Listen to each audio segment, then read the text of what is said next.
La houe rotative est composée de roues étoilées disposées en décalé sur 2 rangs.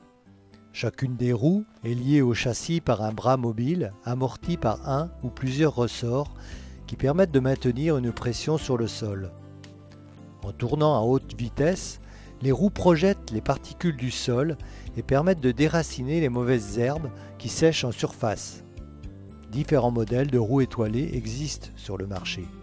Ce qui varie, c'est la forme des cuillères, l'angle d'attaque de la dent à étoile et le mode de réglage de la pression au sol.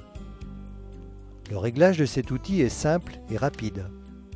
La longueur du 3e point pour le report de charge et régler l'agressivité en lien avec la vitesse d'avancement élevée, la pression des ressorts et l'ajout de masse pour la profondeur de travail en fonction des conditions de sol. Plus la machine est sur l'arrière, plus elle est agressive. Plus on va vite, plus il y a un effet foisonnement du sol. En ce qui concerne la houe rotative, c'est pour moi un matériel qui est le plus simple à régler, parce qu'il n'y a aucun réglage. Il y a juste la pression sur les roues. Donc il y a des ressorts pour faire l'agressivité, pour régulariser toutes les roues dentées. Mais autrement, c'est qu'une histoire de pression. Et dans certains cas, en sortie d'hiver sur les céréales, la machine est lestée avec 500 kg de masse pour pouvoir une meilleure pénétration dans le sol. Sur les céréales, on va dire de 15 à 22-23 km/h et sur du maïs, on est on va dire entre 10 et 15.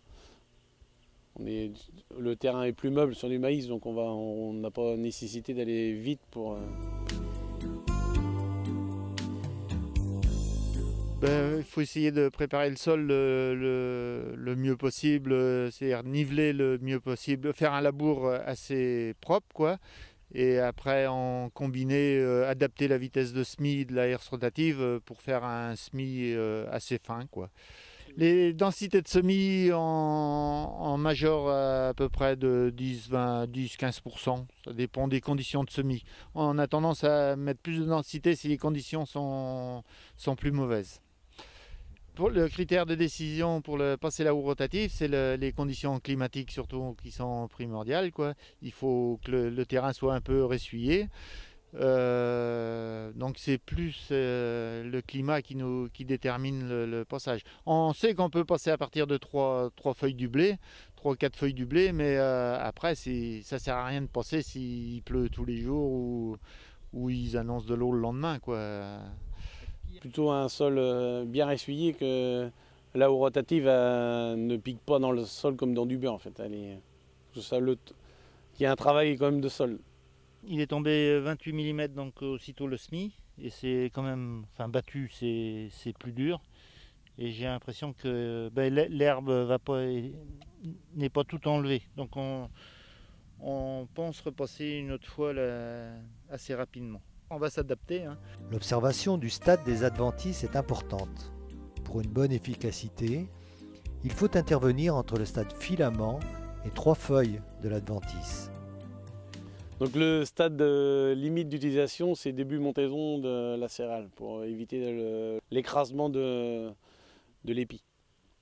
Donc là, comme le blé n'est pas trop développé, on a essayé avec 100 mètres de jumelage et ça marquait le terrain. Donc c'est pour ça qu'on a mis le jumelage et descendu la pression à 800 grammes là, pour moins marquer le terrain.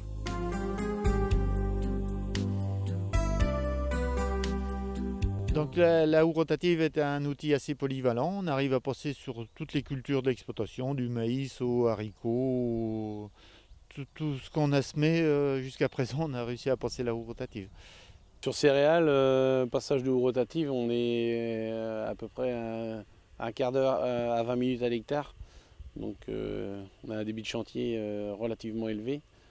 Donc la houe rotative pour ameublir le sol, décrouter la battance de l'hiver et avoir un effet aussi nitrification de l'azote minéral et organique. Il y a un passage d'hersétrie derrière pour pouvoir arracher une partie des mauvaises herbes qui ont été soulevées avec la houe rotative.